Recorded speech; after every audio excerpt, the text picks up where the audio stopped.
What if the greatest empire the world has ever known wasn't Rome, wasn't Egypt, wasn't even Atlantis, but a name you were never taught in school? Tartaria. For centuries its borders stretched across half of Asia, drawn clearly on maps by explorers, scholars and kings. Then without war or a fall, its name vanished, erased from maps, deleted from textbooks, buried under mud, fire and silence, as if it had never existed. Imagine an entire civilization wiped from memory, its cities buried beneath our feet, its technologies scattered like forbidden treasures, its people hidden in history's blind spots. Who had the power to erase a civilization on such a huge scale? Count what secret was so dangerous, it had to be hidden from the future. Tonight, we'll open that locked door in history and step into the forgotten halls of Tartaria. The maps, the myths, the ruins, they are still here whispering. All we have to do is listen. Picture a map unfolding before you. The paper is yellow and curled from age. Yet across its surface stretches a vast land, Great Tartary, spreading from the Caspian Sea to the Pacific Ocean, covering Siberia, Central Asia, and northern China under one great name. On maps made by Dutch cartographers in the 1600s, French atlases of the 1700s, and even German engravings of the 1800s, Tartaria appears not as empty land but as a real kingdom, divided into Chinese Tartary, Russian Tatar and independent Tartary. Rival nations agreed on its existence, even though they disagreed on almost everything else about the world. Yet, as the 19th century ended, Tartaria vanished. One version of a map shows it boldly. The next one leaves it out completely, as if a great empire had been erased with a single stroke of ink. What was Tartaria? Historians now say it was never an empire, just a general name for wandering people. Turkic tribes, Mongols and Tatars moving across the Eurasian plains. But this explanation weakens when we look at the accuracy and detail of the maps. Why did so many maps, made by people from different countries over hundreds of years, show Tartaria with clear borders, capitals and provinces? If it was only a vague name, why did it last for so long and then disappear so suddenly? Some theorists whisper about a cover-up, a deliberate erasing. They point out how Russia expanded into Siberia, slowly taking over lands once marked as Tartarian, and absorbing their names into its own. They suggest that redrawing the maps was not just progress, but a careful plan to hide a civilization whose existence didn't fit the official story of history. After all, maps are more than drawings of land. They are tools of memory and power. To change a map's lines is to change how the world is remembered, and there is more than ink on paper. Legends across Central Asia tell of a golden kingdom filled with towers and domes glowing with strange energy, swept away by a great disaster. Russian writings hint at forgotten royal families. Even Marco Polo, who traveled through the region in the 13th century, described rich cities beyond Europe's borders, ruled by kings whose palaces shone with incredible beauty. Could these broken pieces be traces of an old Tartarian empire that someone tried to erase completely? Imagine standing in a library today, opening a dusty atlas from the year 1750. Your eyes move across the page, reading familiar names: Persia, India, Cath, and then in large letters, Tartaria covers the northern half of Asia. But when you look at a modern school book, that same land is divided into Russia, Kazakhstan, Mongolia, and China. Tartaria is gone as if it never existed. Between those two pages lies a deep silence. It is in that silence where rumors, myths, and possibilities begin to grow. The disappearance of Tartaria brings us to the main question of our story: how some civilizations can be not only destroyed, but also forgotten on purpose. If Tartaria really was a lost civilization, more advanced, more peaceful, and more threatening to new powers, then removing its name from maps could have been the first step in a plan to make it vanish. To erase a name is to erase a people. To bury a history is to bury its warnings, its wonders, and its legacy. But what if mapmakers weren't the only ones who helped make Tartaria disappear? What if nature itself worked to hide it? As we move to the next part, we leave the ink of maps and look into the earth itself, where cities seem to sink, where windows peek from beneath the ground, and where a strange flood of mud may have buried an empire alive. Imagine waking up one morning to find your city half buried in dirt. Yesterday the streets were full of shops and carriages, doors and windows open at street level. Today those same windows look out from under the soil, their arches smothered, their doors leading only into walls of earth.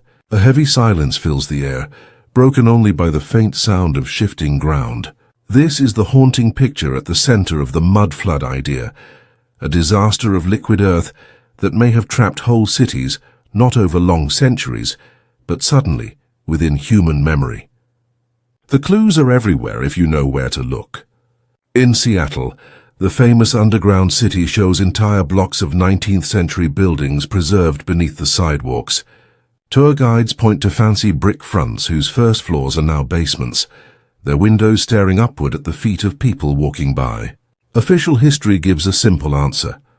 After the Great Fire of 1889, engineers raised the streets to improve drainage and prevent floods, sealing the old ground level below. But even with that explanation, questions remain. Why were those buried buildings made so beautifully if they were going to be hidden underground? Why do the old temporary structures look stronger and grander than the new ones?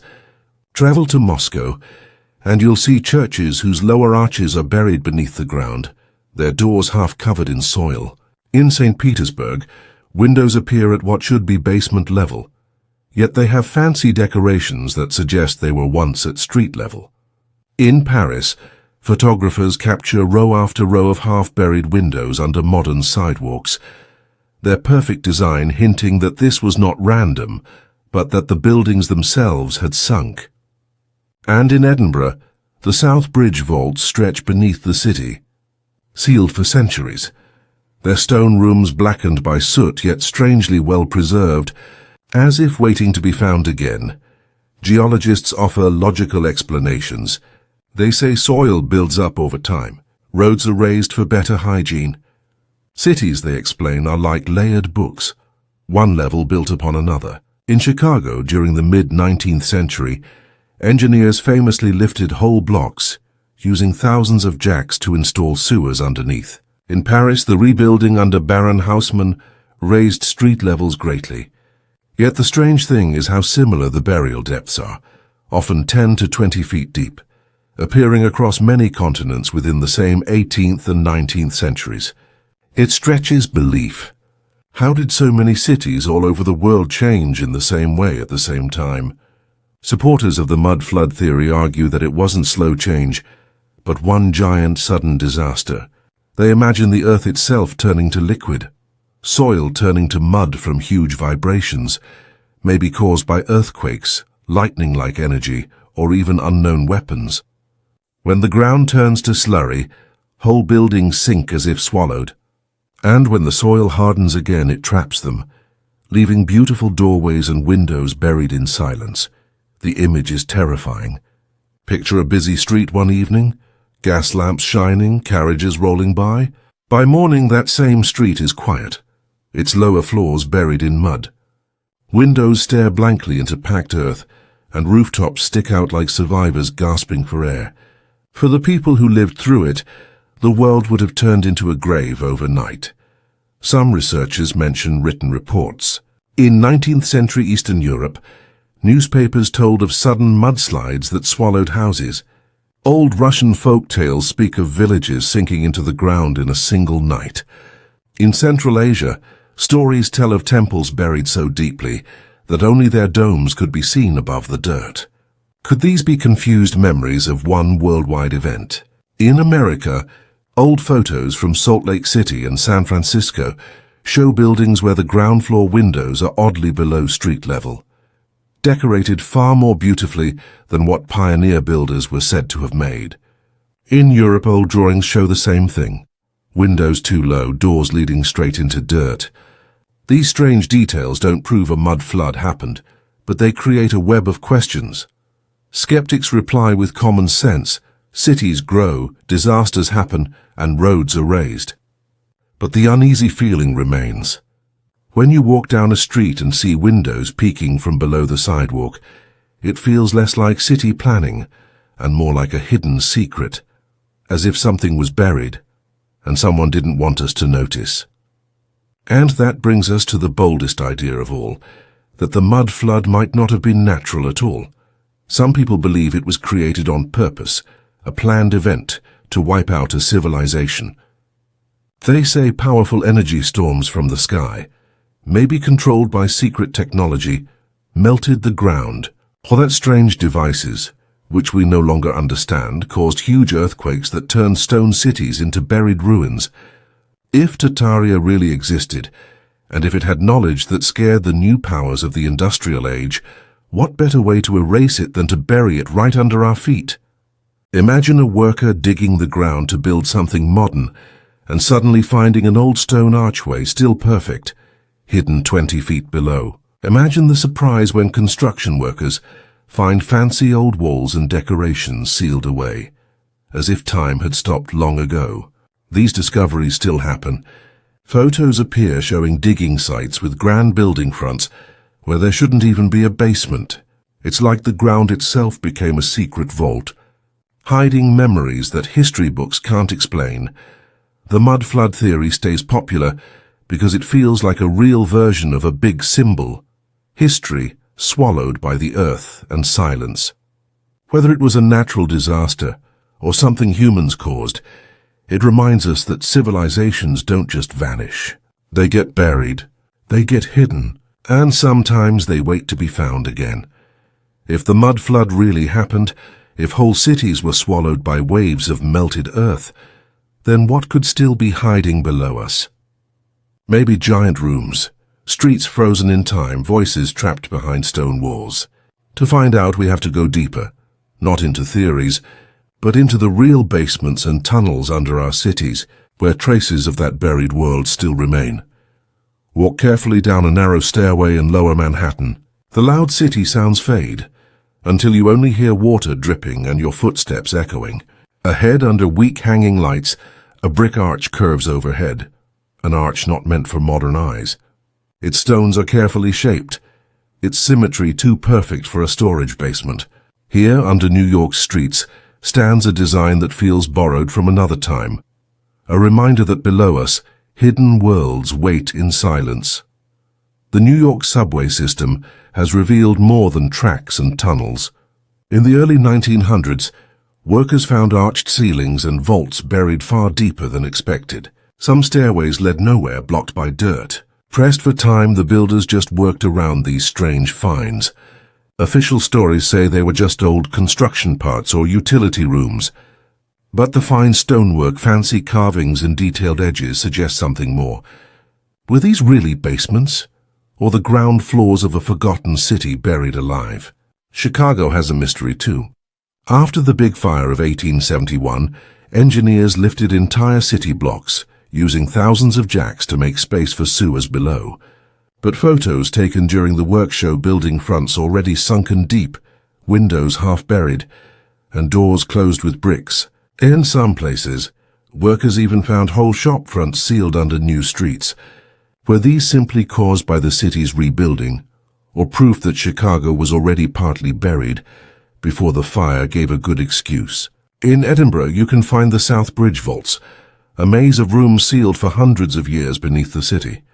When people reopened them in the 1980s, they discovered remains of taverns, workshops, and homes. Fireplaces were blackened, toys and pottery left behind as if everyone left suddenly. Why were whole neighborhoods walled off underground? Historians say it was because of damp air, crime, and disuse, but the size and strong arches suggest another story. Maybe they were part of a bigger, older city that got buried and reused later. Paris also hides secrets underground. Below its streets stretch miles of catacombs and forgotten rooms. Some line up with no modern roads, hinting at older city layers lost through time. In certain areas, photographers show rows of windows now buried under sidewalks, fancy, balanced, and clearly built to face open air, not dirt. Walking those streets, you can feel that the city above is just a mask, covering something much older below. And then there's Seattle. After the 1889 fire, city planners rebuilt on top of the ruins, raising the street level by 20 feet. Today, visitors can walk through the old Seattle Underground, sidewalks that once were at the surface. There you see detailed walls, iron pillars, and arched windows frozen in dim light like stepping into another century. The official story says the city was lifted to stop flooding. But the beauty of those buried basements makes people wonder. Why build something so grand only to cover it up? All over the world this pattern repeats. Windows below ground, arches sealed with bricks, stairs leading into dirt. Experts say it's just how cities grow. They rise over their own ruins, or streets get raised for sanitation. But the same depth, around 10 to 20 feet, appearing in cities from Europe to America during the same time period, feels more like a disaster than coincidence. Picture yourself going into one of these underground rooms with a lantern. Dust floats in the air. The curved walls echo your breath. In the corner, a window looks out into solid soil, its iron bars rusty but still there. For a moment, you feel like you're walking through a world that wasn't meant for you, a world still waiting for its story to be told. Maybe these basements aren't basements at all. Maybe they're the tops of buildings that once stood at ground level, but were suddenly buried and forgotten. If that's true, then every step we take might be on the rooftops of an older city hidden just below us. So when you see windows deep in the ground, do you just think it's clever design? Or do you feel something else? A quiet message from a world we were never meant to remember. Where are you listening from tonight? And what time is it where you are? Share your thoughts. I'd love to know how far these hidden echoes still reach. And if you find these mysteries interesting, consider subscribing so you don't miss our next trip deeper into the forgotten parts of history. Now imagine walking into a grand courthouse built in the 1800s. The wooden doors are 15 feet tall. The stairs are so big you have to take long steps to climb them. Inside, the ceilings rise so high they almost make fun of the idea of being useful. Why build something so huge unless the people it was made for were bigger than us? This is where the story of Tartaria connects with one of humanity's oldest and strangest legends, the giants. Many cultures tell stories about giant beings. Greek myths talk about titans. The Bible mentions the Nephilim. Norse tales speak of the Jotnar, and Native American stories describe red-haired giants. Could these stories be memories of a real truth, that Tartaria was a land of giants who built the huge buildings we see today? In the 1800s, American newspapers were full of wild headlines. Miners in Ohio found skeletons 8 feet tall. Farmers in Wisconsin dug up skulls with 2 rows of teeth. Builders in Nevada discovered caves full of giant bones. At Lovelock Cave in Nevada, native stories told of red-haired giants who ate humans. And later, miners found huge skeletons in the same place while digging for guano in the early 1900s. Many of these remains later vanished or were called fakes, but the stories kept repeating. In the Ohio River Valley, ancient mound builders left large earth structures. Old reports from the 1800s said that skeletons over 7 feet tall were found inside, next to copper tools too heavy for normal people to use. In Minnesota, a farmer's plow dug up bones so big they needed a wagon to move them. In New York, settlers found skulls large enough to fit a person's head inside their jaws. Every time the same thing happened. Bones were found, reported with excitement, then quickly taken away and forgotten. Siberia, once the center of Great Tartary, has its own stories. Russian legends tell of the bogatirs, giant warriors who could move mountains and cross rivers in one step. Old writings describe their strength as if it were a real fact, not just a myth. Maybe these tales remember the Tartarian people, whose size matched their massive buildings. Even far from Europe, these myths connect. Norse stories speak of frost giants at war with the gods. Polynesian songs tell of tall builders who made stone platforms before others came to the islands. In South America, Incan legends speak of Viracocha, a bearded giant god who walked through the Andes and built great stoneworks. The idea of giants, as builders, rulers or enemies, appears in stories all around the world. This shared theme makes it seem like a common human memory, not just a coincidence. Skeptics say the giant skeletons people found were really animal bones, or that old newspapers made up wild stories to sell more copies. It's true that some of those stories were hoaxes, faked to grab attention. But the fact that so many different cultures, far apart in time and distance, share stories of giants raises a deeper question. Why do people from so many places all remember giants? Maybe these are memories of real encounters with beings who once lived among humans. The buildings themselves seem to agree with the legends.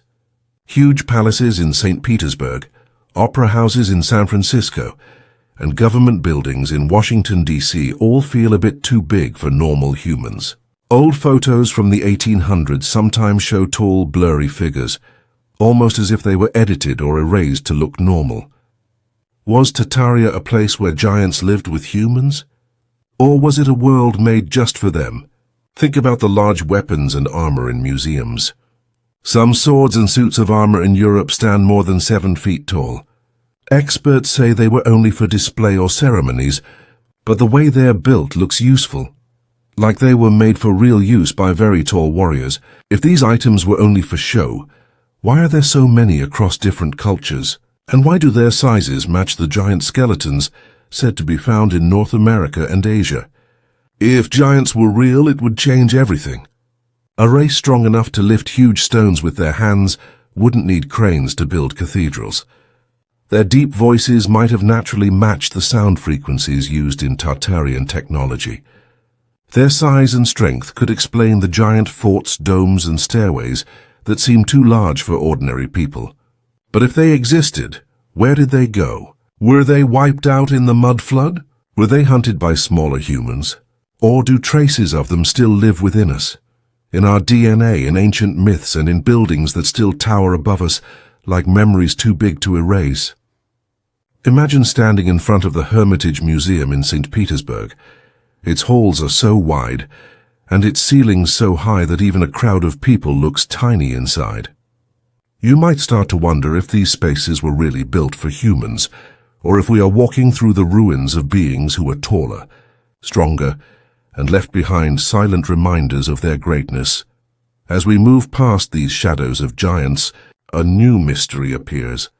If the people of Tartaria were so large, maybe they also had powerful tools. Could the stones in their buildings hide an ancient technology, not one of strength but of sound? Imagine standing inside a huge cathedral as the choir starts to sing. A single note rises, and the air begins to shake. The stone walls vibrate and amplify the sound until you don't just hear it, you feel it in your chest. It seems possible that the buildings were made not only for worship, but for something much deeper, a secret knowledge of sound. Across Europe, Asia, and the Americas, buildings said to be Tartarian, with domes, vaulted ceilings, and star-shaped forts, all have amazing sound qualities that seem too similar to be accidents. In St. Petersburg's Kazan Cathedral, even quiet whispers can be heard clearly across the hall. In Mexico's Metropolitan Cathedral, a person speaking at one end can be heard clearly at the other. In Malta's underground hypogeum, certain sound tones make people's bones vibrate, and can even cause strange dreams or calm trances. Could Tartarian builders have known an ancient science of sound? Modern scientists call this field archaeoacoustics, the study of how old buildings react to sound. Tests at the hypogeum show that chanting at certain tones creates sound waves that bounce perfectly between walls. Visitors say they sometimes feel dizzy, see visions, or fall into deep, calm states. In Peru's temples, stones fit together so tightly that tapping them makes bell-like sounds. At Angkor Wat in Cambodia, the long hallways echo like giant gongs. Are these just coincidences, or signs of a shared technology hidden in the design itself? Some thinkers suggest that Tartaria used sound levitation, moving heavy stones using powerful sound waves. Today, scientists can already float tiny drops of water and grains of sand in the air using sound frequencies. They can even make patterns appear in the sand by vibrating it at the right pitch. If we can do that now on a small scale, what could a whole civilization do with this power long ago? Think about the great opera houses built in Europe and America in the 1800s. Their designs are strangely similar to Tartarian buildings. Their domes and rooms don't just make music louder, they seem to make it stronger and more emotional. Some researchers think these buildings weren't only for concerts, but were also resonance chambers, places where sound frequencies could give energy, heal people, or even move objects. The science of cymatics, where sound makes sand or water form beautiful shapes, gives us a clue. Maybe the Tartarians built their cities to create and control these patterns of sound energy across their empire. Russian folklore speaks of crystal palaces whose walls sang with healing tones. In the shamanic traditions of Siberia, stories tell of mountains that hummed when approached by chance. Even in medieval Europe, chronicles whisper of bells that could shatter glass or awaken visions, artifacts said to come from distant lands in the East. Skeptics argue these tales are nothing more than echoes of acoustics, the natural byproduct of vast stone spaces. A dome resonates because of its shape. A cathedral carries sound because of its size. But that explanation falters when confronted with the precision of their alignments. Why do so many Tartarian-style buildings share proportions linked to harmonic ratios? Why are specific frequencies, like 110 Hz or 432 Hz, tones long associated with calm and altered states, so often embedded into their design? Chance seems far less likely than intention. Imagine a world where cities themselves were symphonies, where streets were laid out not for convenience, but for resonance, domes tuned like instruments, plazas designed to amplify collective chants. In such a civilization, the lines between science, spirituality, and technology would blur. Energy would not flow through wires but through sound. Illness could be treated not with medicine, but with vibration. In that light, Tartaria becomes not a lost empire, but a lost harmony, a civilization that built not against nature, but in resonance with it. Traces of this forgotten science still echo today. In Washington's Capitol Rotunda, a whisper at one end of the gallery can be heard perfectly at the other. In St. Paul's Cathedral in London, the whispering gallery produces the same uncanny effect. Visitors describe it not merely as sound, but as presence, as though the walls themselves are listening. Could these modern marvels be faint descendants of a deeper tradition? If Tartaria truly mastered resonance, its erasure becomes even more suspicious. What greater threat could there be to rising industrial powers than a society whose energy could not be commodified? Imagine the terror of oil barons, coal magnates, and inventors of engines, confronted by a civilization that needed none of them, one that drew power from the air itself. Perhaps that's why so many Tartarian structures were buried, destroyed, or repurposed. The silence of the present may not be the absence of resonance, but its suppression. Walk through a cathedral at dusk, when the last note of the organ fades. The silence feels heavy, charged, almost alive. It's as if the frequency has been switched off, leaving only memory behind.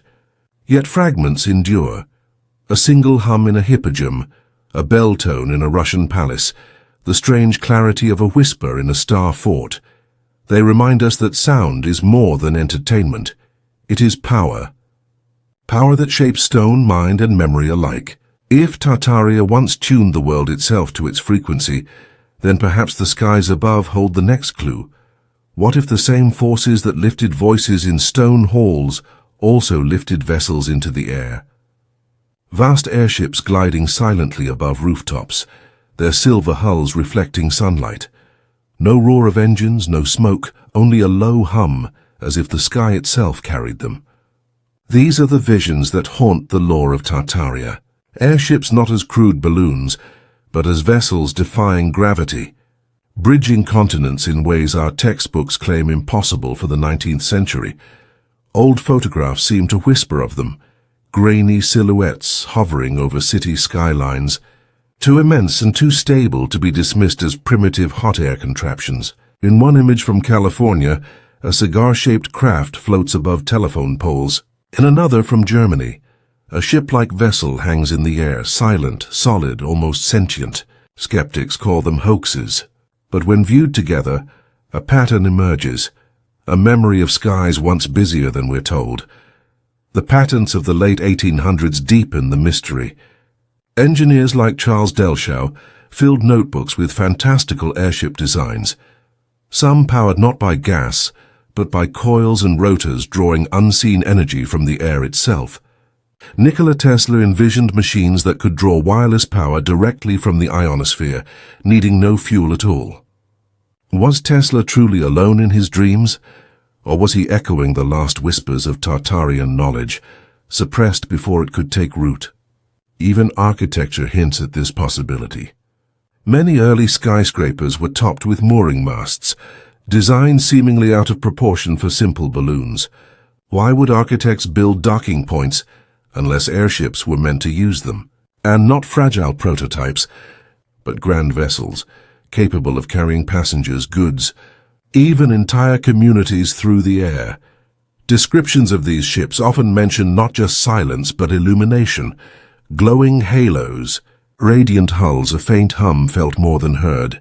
Could they have been powered by the same resonance technologies hidden in Tartarian domes and star forts? If crystalline arrays or geometric patterns could focus atmospheric electricity, perhaps they fed these ships, allowing them to float effortlessly across the continents. Then came the Tunguska explosion of 1908. Officially, it was a meteor, an impact so massive it flattened forests across Siberia, yet no crater was ever found. Witnesses described a glowing object, streaking silently across the sky before the blast. Some propose it wasn't a meteor at all, but a Tartarian airship whose power source destabilized. How curious that it struck in the very heart of former Tartarian lands. Legends across the world speak of skyborne craft. Chinese chronicles tell of floating palaces among the clouds. Hindu texts describe vimanas, flying chariots powered by sound and light. Medieval Europe wrote of vessels drifting through the heavens, mistaken for angelic visions. Could Tartaria have been the inheritor of that lineage, the last civilization to navigate the ether as naturally as ships sail the sea? Skeptics counter with history's zeppelins, hydrogen-filled giants, fragile and flammable. They point to disasters like the Hindenburg as proof of their limits. But what if those tragedies were not accidents, but deliberate spectacles, designed to bury a rival technology forever? A fleet of fuel-free airships would have threatened the empires of oil and coal. Better perhaps to burn the evidence than to let it take root. Imagine standing in a city square in 1890. Above you, a vast vessel drifts, casting its shadow across cobblestones. Children point skyward. Merchants pause mid-sail. For a moment, the crowd is united in awe. Decades later, the same square hums with cars and wires, and no one remembers the ship that once hovered above. The silence of the sky becomes its own kind of erasure. If Tartaria's skies were once alive with airships, then its empire was not bound by distance. It could connect Siberia to Europe, Asia to the Americas, rewriting the boundaries of our known world. And if those ships drew power from the same grid of domes, star forts, and crystalline alignments, then the Earth itself was their launch pad, and the sky, their highway. Today, fragments of this vision persist. Enthusiasts study faded patents, blurred photographs, and forgotten eyewitness accounts of mysterious craft seen in the 19th century. Some even suggest that modern UFOs are not extraterrestrial at all, but remnants or descendants of Tartarian airships. Designs rediscovered in secret, technology still too disruptive to be released. Whether myth or memory, the image endures. A silent fleet gliding across the horizon, powered not by smoke and fire, but by resonance and light. And as our gaze turns from the sky back to the earth, the same geometry appears again, star-shaped bastions scattered across continents. Historians call them forts of war. But perhaps they were something else. Nodes in a forgotten energy grid stand atop the walls of Fort Bourtange in the Netherlands, and the structure unfolds like a vast snowflake, every angle precise, every proportion deliberate. Historians claim these shapes were made to deflect cannon fire, yet similar designs appear in Virginia's Fort Monroe, in Italy's Palma Nova, even in the star-shaped earthworks of India and Africa. The pattern repeats across continents and centuries, as though written by a single hand. The phenomenon stretches far beyond Europe. In India, the ruins of Vijayanagara and the coastal forts of Bal display the same radiating patterns, polygonal, perfect, echoing across time. Long before colonial contact, the same geometry was already here. In Japan, the fortress of Goryokaku radiates in a perfect five-pointed star, astonishingly similar to the great bastions of Italy.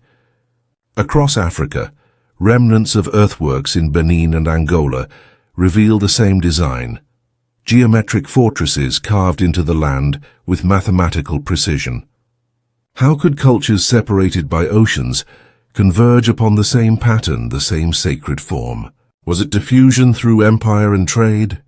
Or inheritance from a deeper forgotten source, perhaps the lost blueprint of Tartaria itself? The scale of these forts alone inspires wonder. Many span kilometers, their walls so vast they shape entire landscapes. Their moats form not just barriers, but reflective surfaces, turning each fortress into a mandala of water and stone. Some align perfectly with the cardinal directions, others mirror astronomical cycles, their bastions pointing towards solstice sunrises or lunar extremes. In Italy, the star city of Palma Nova radiates outward from a central plaza in a nine-pointed design, as though conceived not merely for defense, but for cosmology itself, a terrestrial mandala binding heaven and earth. Mainstream historians insist this geometry was purely practical, a means to maximize defensive firepower, ensuring no wall was left unprotected. Yet this logic collapses when faced with the scale and placement of these structures. Why build such elaborate fortresses in remote regions unlikely to see siege? Why repeat the design even where terrain made it useless? And why are their dimensions so often linked to sacred geometry? The golden ratio, Pythagorean triangles, harmonic proportions, forms found not on battlefields but in temples. Theorists propose another possibility, that the star forts were far more than military defenses. They were energy nodes, vast resonators designed to focus and distribute the Earth's natural currents. The projecting bastions may have acted as amplifiers, channeling electromagnetic flows. Water-filled moats could have conducted this energy, while the symmetry of the stone walls created resonance chambers. In this light, the forts were not built to resist cannon fire, but to harness and harmonize power, powering Tartarian airships, illuminating cities, perhaps even stabilizing entire regions. Accounts of strange phenomena seem to echo this theory. At Fort Monroe in Virginia, visitors with electromagnetic detectors have reported mysterious surges during solar storms, as though the structure still responds to cosmic activity.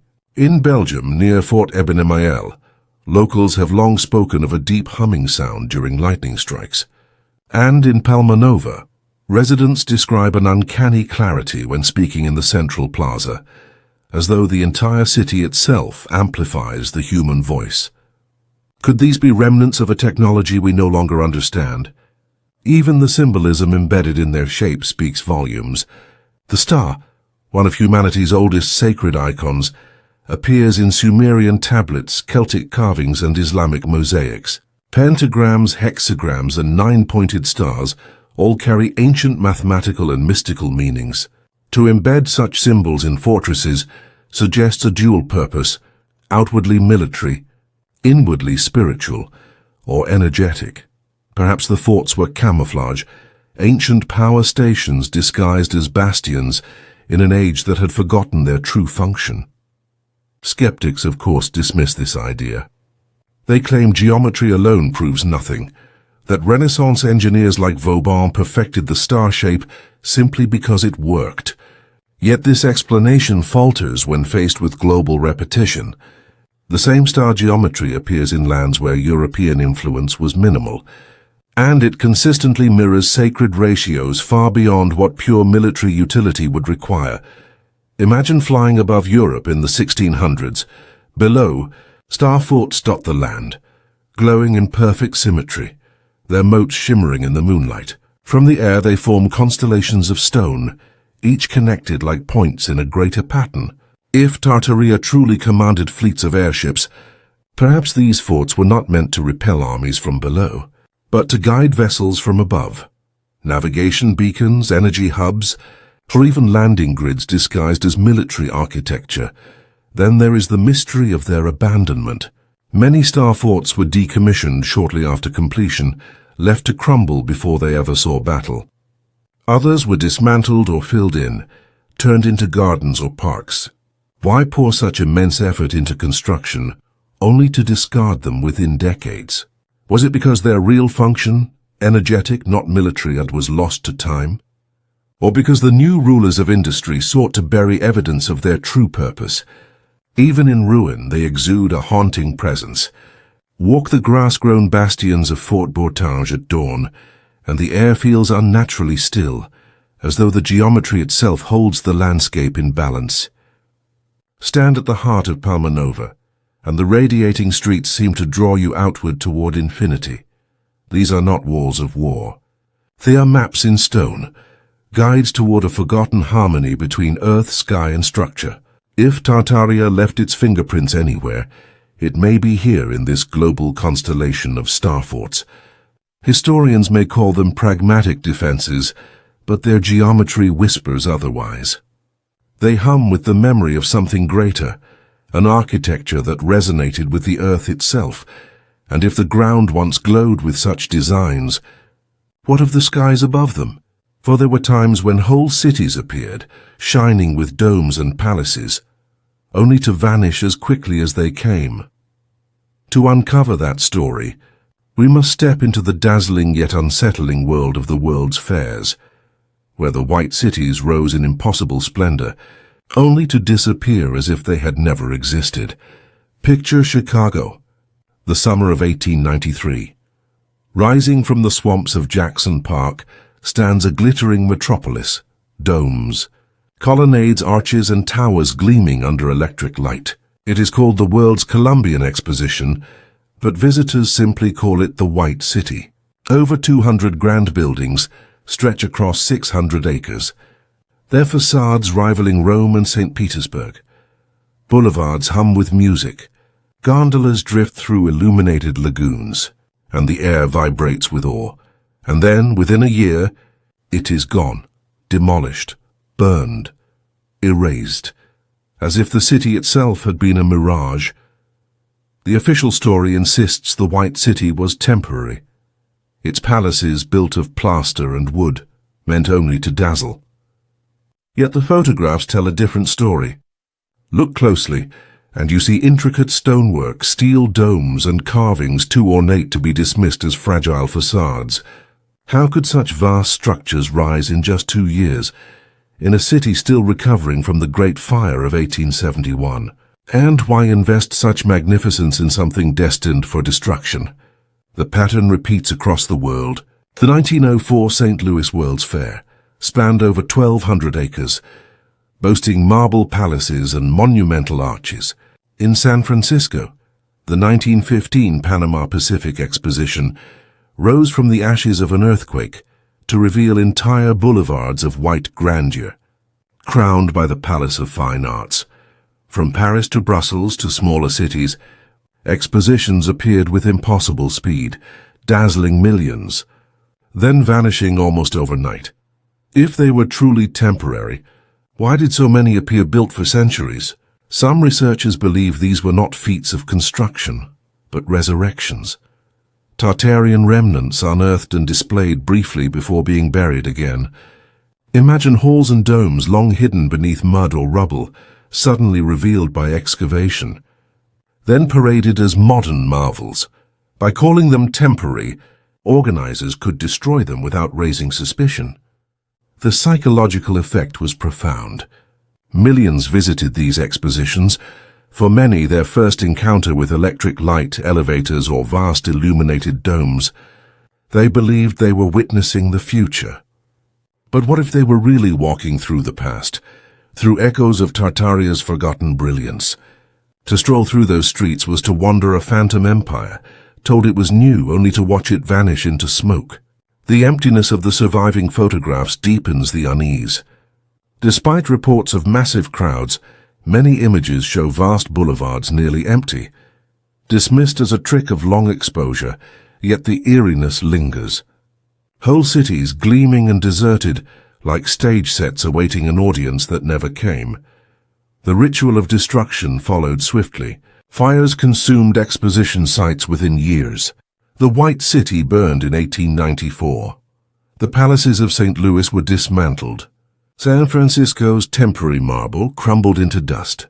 Only fragments like the Palace of Fine Arts or the Grand Palais in Paris remain, stubborn witnesses to an era that should not have been possible. Even the symbolism woven into these fairs is impossible to ignore. Their ceremonies brimmed with Masonic imagery, cornerstones laid with ritual, domes echoing ancient cosmology, statues recalling forgotten gods and giants. In Chicago, the Court of Honor's design mirrored sacred geometry, forming mandalas and star-fort patterns when viewed from above. Were these aesthetics alone, or a coded acknowledgement that these were once sites of power belonging to another age? The White City also marked the public debut of Nikola Tesla's alternating current, illuminating entire boulevards in a glow that seemed otherworldly. To the public it was progress, but to Tartarian theorists, this was proof that the architecture itself had been designed long before, its geometry already tuned to harness energy, awaiting rediscovery. Perhaps the world's fairs were not about invention, but about testing, about studying and then erasing technologies that didn't fit the industrial order to come. Skeptics claimed the fairs were national showcases, built of plaster for spectacle, and quickly dismantled for practicality. Yet the pattern persists. Colossal cities conjured overnight, then obliterated and again. If it was all just pragmatism, why repeat such extravagance on a scale so vast, so unsustainable? Imagine standing in Jackson Park as night falls in 1893. Electric lights shimmer on the lagoon, reflecting domes and columns glowing like alabaster beneath the moon. Music drifts softly from a bandstand. For a moment it feels eternal, a glimpse of utopia. Then months later, nothing remains but rubble and ash, as though it had all been a dream. Perhaps that was the point. Perhaps the White City was never meant to endure, only to remind humanity briefly of what had once been lost. A memory conjured, and then extinguished, but not all erasures come cloaked in spectacle. Some arrive as catastrophe, fires, earthquakes, explosions so immense they rewrite entire cities. To trace Tartaria's final disappearance, we must turn to these devastations, the great fires, the quakes, and the mysterious blasts that swept away the last remnants of a forgotten empire. Picture Chicago in 1871. Flames leap from roof to roof, consuming 3 square miles in less than 2 days. The official story blames a cow and a lantern. Yet when the smoke cleared, witnesses spoke of stranger things. Stone buildings fused as if by glass-making heat, iron warped like clay, bricks reduced to ash.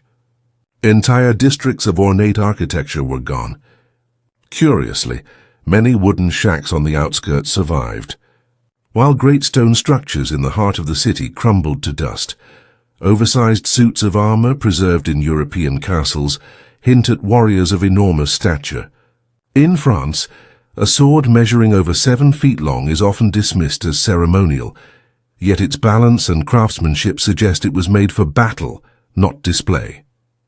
In Egypt, massive sarcophagi carved from single blocks of granite, weighing more than 70 tons, seem almost more practical for beings larger than any known human.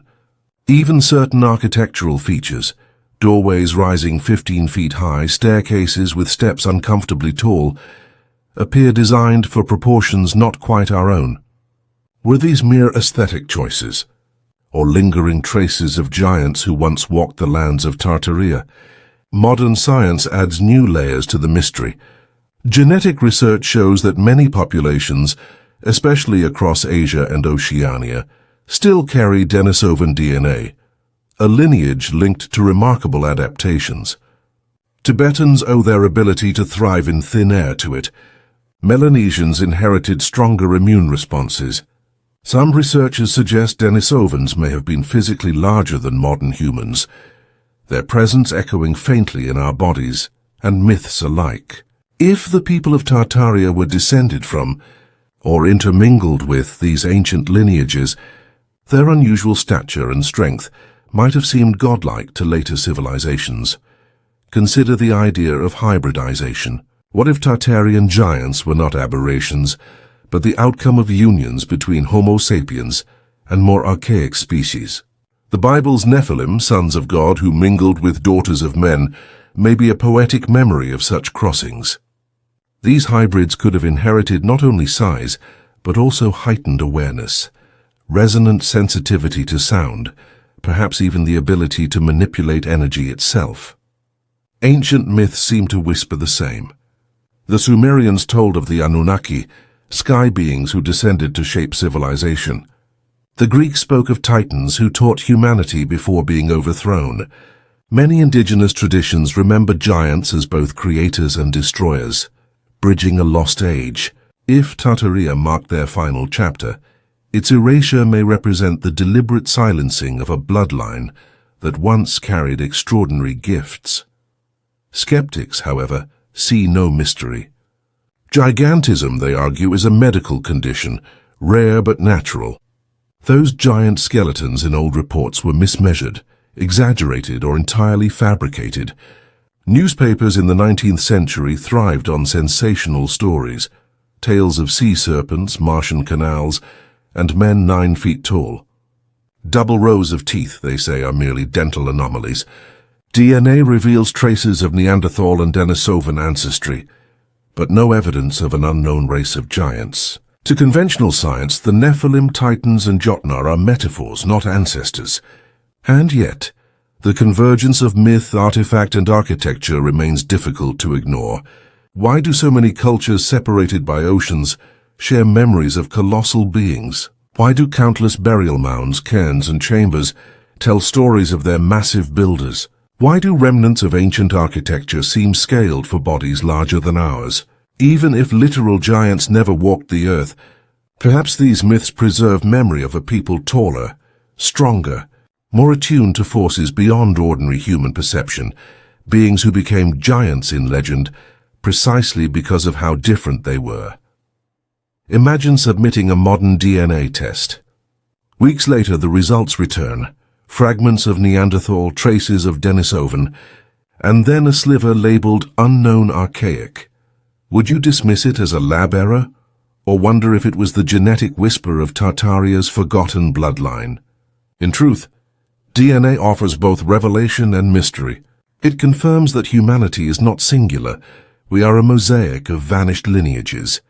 Yet the deeper we look, the more ghostly branches appear, hinting at entire chapters of history still missing. Perhaps Tartaria is one of those chapters, not written in textbooks but preserved in myth, in stone, and in the marrow of our bones. If so, the question becomes not merely scientific but existential. What would it mean if giants once built our cities, sang our stones into place, and left echoes within our DNA? Would we see ourselves as heirs to their greatness, or orphans of a lineage too vast to comprehend? The answers remain elusive, shrouded in silence, and it is that silence we now confront, as we turn from believers to the voices of those who deny it all, the skeptics who insist that Tartaria never existed, and that its supposed giants are nothing more than shadows of imagination. Not everyone views Tartaria as a lost empire.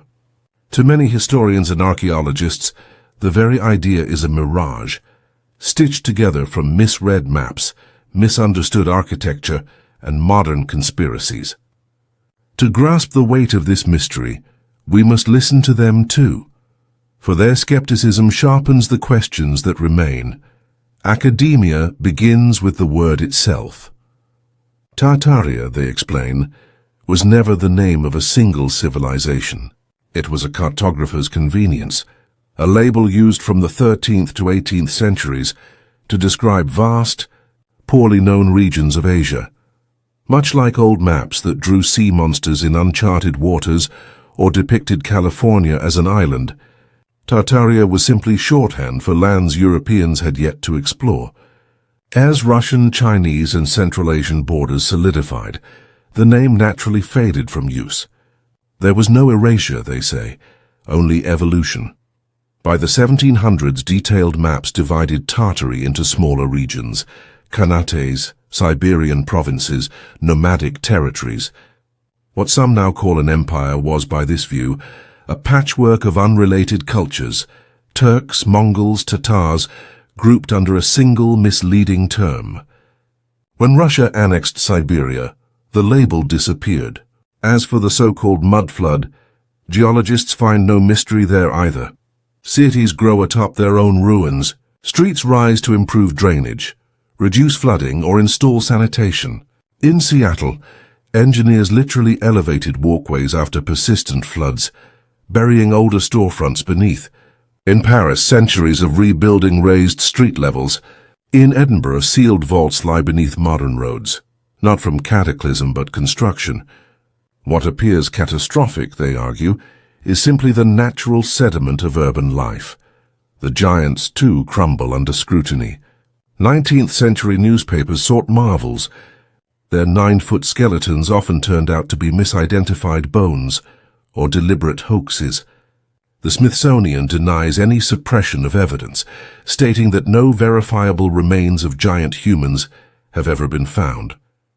To evolutionary biology, true gigantism remains a rare condition, not a lost race.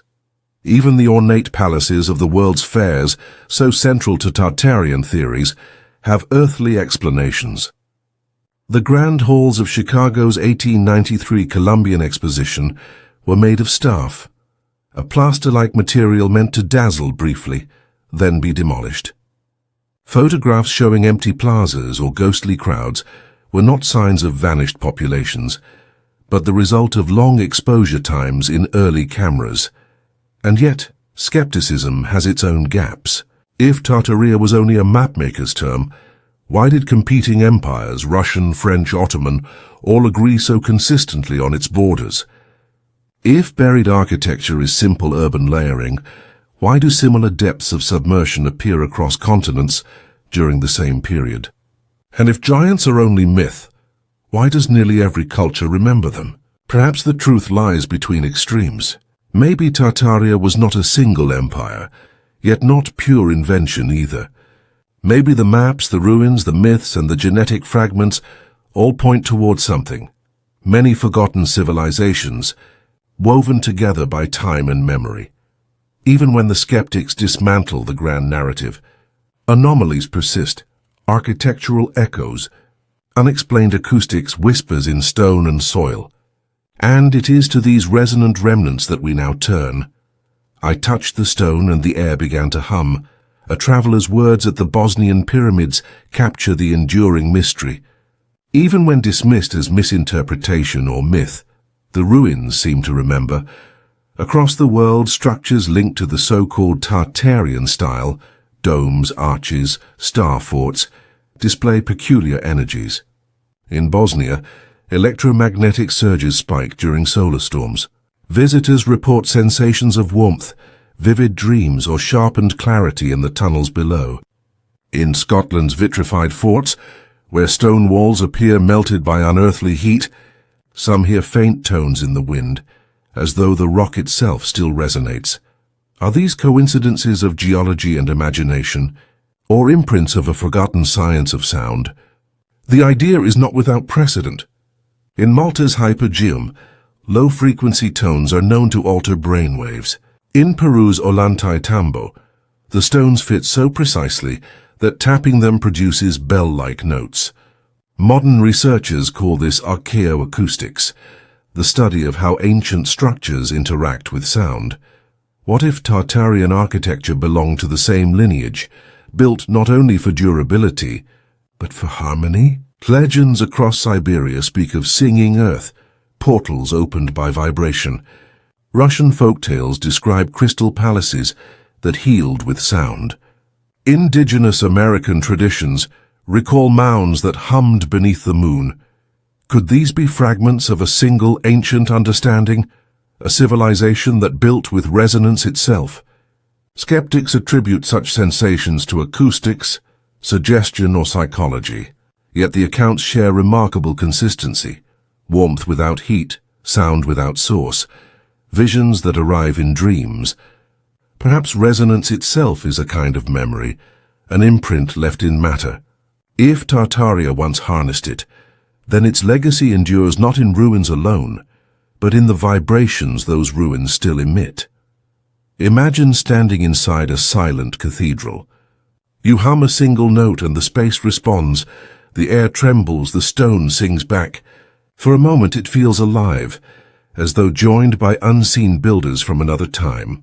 Perhaps that is Tartaria's true survival, not in monuments or maps, but in frequencies woven into stone, waiting for those who listen. We have traced maps, myths, mudfloods, giants, and echoes, yet no final answer has emerged. What remains is a question lingering in the silence. Was Tartaria truly a lost civilization erased from history? Dawn breaks over the steppes of Siberia. Mist curls through endless grass. Once maps labeled this land Great Tartary, the name stretching boldly across half a continent. Now there is only quiet wind.